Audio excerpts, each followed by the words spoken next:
नमस्कार साथियों, आप सभी का स्वागत है देवेंद्र सर ऑफिशियल में। आज हम फिर से आपके लिए 12 बजे सबसे पहले सिर्फ 10 मिनट में लेकर आए हैं आज के बेस्ट करंट अफेयर्स, जिनकी प्रश्न पत्र में आने की संभावना सर्वाधिक है। तो चलिए 26 मई 2020 के हम करंट अफेयर्स के पहले प्रश्न की शुरुआत करते हैं। पहला प्रश्न है हमारा कि हाल ही में खेल को उद्योग का दर्जा देने वाला राज्य कौन सा बन गया है। तो भाई खेल को उद्योग का दर्जा देने वाला पहला राज्य बन गया है भारत देश के 7 सिस्टर्स का एक राज्य।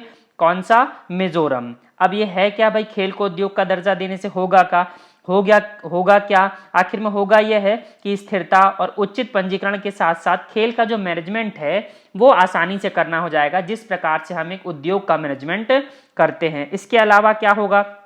इन्वेस्टमेंट होगा, जो निवेश है वो ज़्यादा बढ़ने की संभावना है, चाहे वो निजी क्षेत्र से हो और चाहे वो सार्वजनिक क्षेत्र से हो। मिजोरम के हमारे मुख्यमंत्री हैं जोरामथांगा और राज्यपाल है PS श्रीधरन पिल्लई, है ना। क्या नाम है भाई? मिजोरम राज्य, खेल को उद्योग का दर्जा देने वाला राज्य। अगला प्रश्न है हमारे पास कि किस देश की निजी इक्विटी कंपनी KKR ने रिलायंस इंडस्ट्रीज लिमिटेड, मुकेश अंबानी वाली रिलायंस इंडस्ट्रीज लिमिटेड के जियो प्लेटफॉर्म्स में हाल ही में 11,367 करोड़ रुपए का निवेश करने का ऐलान किया है। तो भाई ये KKR कंपनी है कहाँ की? संयुक्त राष्ट्र अमेरिका की। KKR का एशिया में अभी तक का किसी भी कंपनी में सर्वाधिक निवेश है ये 11,300 करोड़ रुपए, अच्छा खासा निवेश है।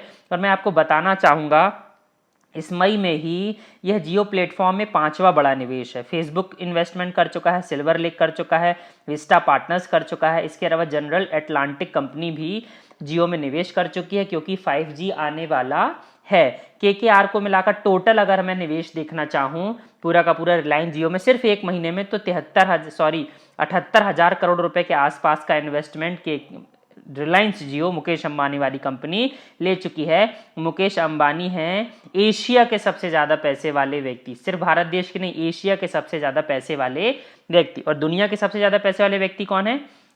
अमेजन के मालिक जेफ बेजोय।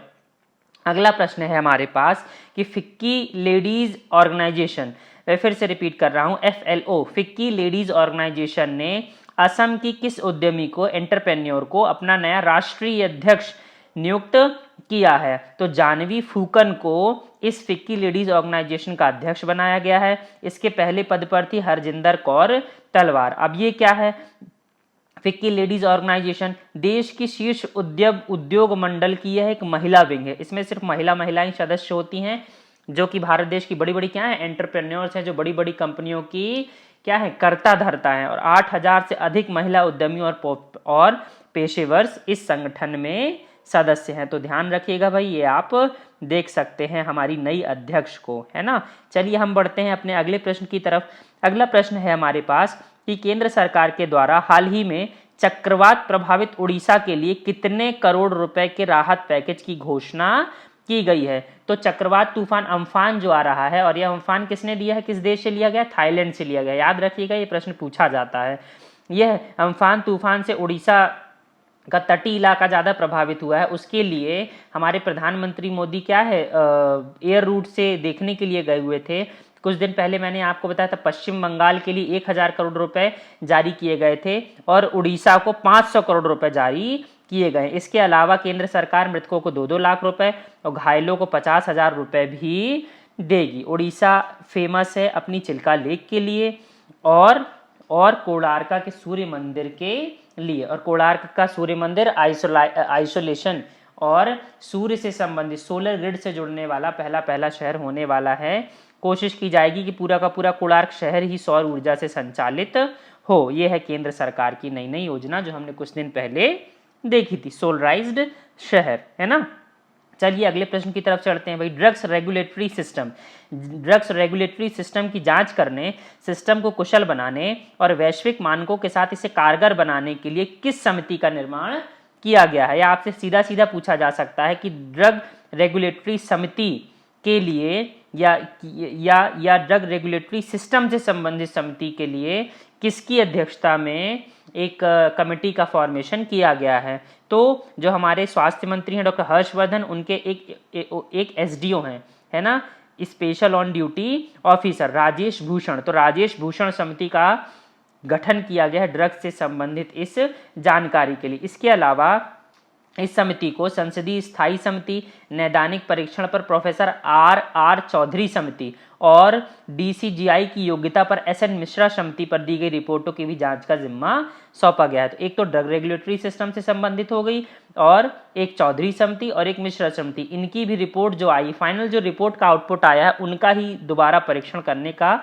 जिम्मा सौंपा गया है। डॉक्टर हर्षवर्धन हमारे केंद्रीय स्वास्थ्य और परिवार कल्याण मंत्री है और इन्हें हाल फिलहाल में WHO का जो कार्यकारी बोर्ड है उसका अध्यक्ष चुना गया है। देखिए ड्रग्स, रंग बिरंगी ड्रग्स जो आपका मरता हुआ जीवन भी बचा लेती हैं। चलिए हम चलते हैं अगले प्रश्न की तरफ। किस देश के पूर्व टेनिस स्टार एशले कूपर का निधन हो गया है? तो भाई एशले कूपर थे ऑस्ट्रेलिया के टेनिस खिलाड़ी, है ना। 1950 से लेकर 1970 के दशक के दौरान कुछ खिलाड़ियों का दबदबा था और उन्हीं दबदबे वाले खिलाड़ियों में से थे यह एशले कूपर। 4 बार ये ग्रैंड स्लैम खिताब जीत चुके हैं और खेलने के बाद बहुत समय तक एक स्पोर्ट्स एडमिनिस्ट्रेटिव के तौर पर भी इन्होंने काम किया था। एशले कूपर, आपसे देश का नाम पूछा जा सकता है और खेल का नाम पूछा जा सकता है। एशले कूपर कौन सा खेल खेलते थे? आप देख सकते हैं फोटो में उनको। 84 ईयर्स की उम्र में इनका निधन हो गया है, तो ठीक ठाक इन्होंने अपनी जिंदगी जी ली थी। अगला प्रश्न है हमारे पास, ये बहुत महत्वपूर्ण प्रश्न है, मध्य प्रदेश लोक सेवा आयोग के लिए तो विशेषता महत्वपूर्ण है कि ओलंपिक के पुरुष हॉकी फाइनल में एक व्यक्ति के द्वारा सबसे अधिक गोल करने का रिकॉर्ड किसके नाम पर है? मैं फिर से रिपीट कर रहा हूं, ओलंपिक के पुरुष हॉकी फाइनल में एक व्यक्ति के द्वारा सबसे अधिक गोल करने का रिकॉर्ड किसके नाम पर है? तो ये बलबीर सिंह दोझांस के नाम पर क्या है यह रिकॉर्ड है और इनका हाल फिलहाल में निधन हो गया है। ठीक है, तो एक तो आपसे निधन वाला प्रश्न भी पूछा जा सकता है, उसके अलावा आपसे यह सबसे अधिक गोल वाला प्रश्न भी पूछा जा सकता है। देखिए 3 बार जो है ओलंपिक के स्वर्ण पदक इन्होंने प्राप्त किए हैं, लंदन ओलंपिक, हेलसिंकी ओलंपिक और मेलबर्न ओलंपिक। जो हॉकी की टीम थी उसका ये हिस्सा रहे। इसके अलावा 1956 में वह भारतीय टीम के हॉकी टीम के कप्तान भी थे जिसने फाइनल में पाकिस्तान को हराकर गोल्ड मेडल जीता था।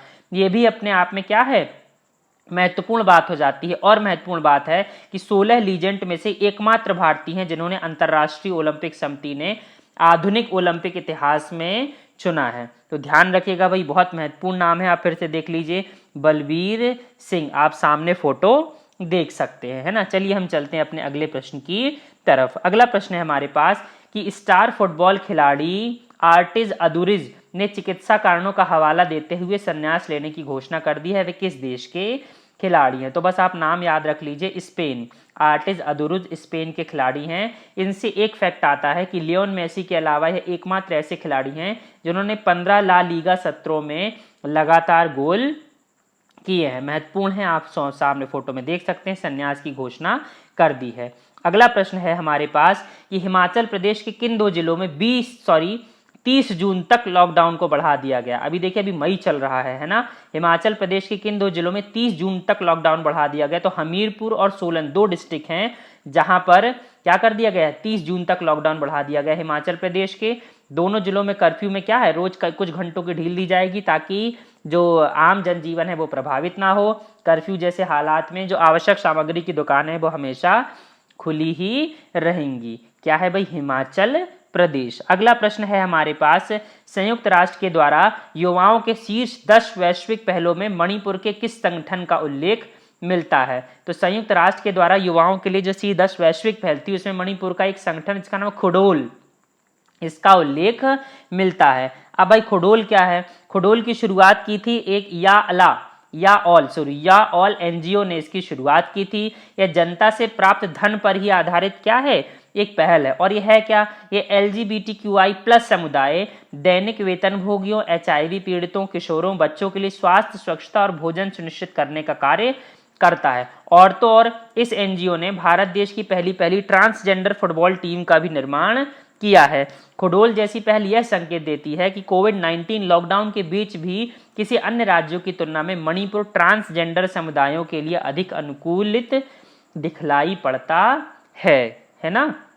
महत्वपूर्ण है खुडोल संप्रदाय, ट्रांसजेंडर। चलिए अगले प्रश्न की तरफ चलते हैं। अगला प्रश्न है, सार्वजनिक क्षेत्र के किस बैंक ने कोरोना वायरस से प्रभावित होने पर अपने सभी लेनदारों को ऋण सहायता उपलब्ध कराने की घोषणा करी है? इट मीन्स अगर उसके बैंक के किसी अकाउंटी को क्या हो जाता है भाई, कोरोना हो जाता है, तो आप इस ऋण सुविधा का भी लाभ लेने के लिए क्या हो जाते हैं, एलिजिबल हो जाते हैं। कैनरा बैंक आपको पता है 1906 में स्थापना हुई थी, बेंगलुरु में इसका मुख्यालय है और AC महाजन इसके प्रेसिडेंट और MD है। अगला प्रश्न है हमारे पास, आंध्र प्रदेश हाई कोर्ट ने हाल ही में किस संयंत्र को गैस लीक की घटना के बाद सीज करने के आदेश दिए हैं? तो LG पॉलीमर संयंत्र, आपको पता होगा, बहुत महत्वपूर्ण प्रश्न है ये। वैजाक गैस लीक, विशाखापट्टनम को ही वैजाक कहा जाता है, कंफ्यूज मत होइएगा। आपसे एक तो डेट ही पूछी जा सकती है, 7 मई 2020 को यह घटना घटी है, वैजाक गैस लीक की घटना घटी है। कहां पर घटी है? विशाखापट्टनम में घटी है। किस गांव में घटी है? RR वेंकटपुरम गांव में घटी। कितने लोग मरे थे? 11 लोग मरे थे। देखिए, राज्य सरकार के द्वारा नियुक्त समिति को छोड़कर संयंत्र में और कोई भी अंदर नहीं जा सकता है। अतः अगर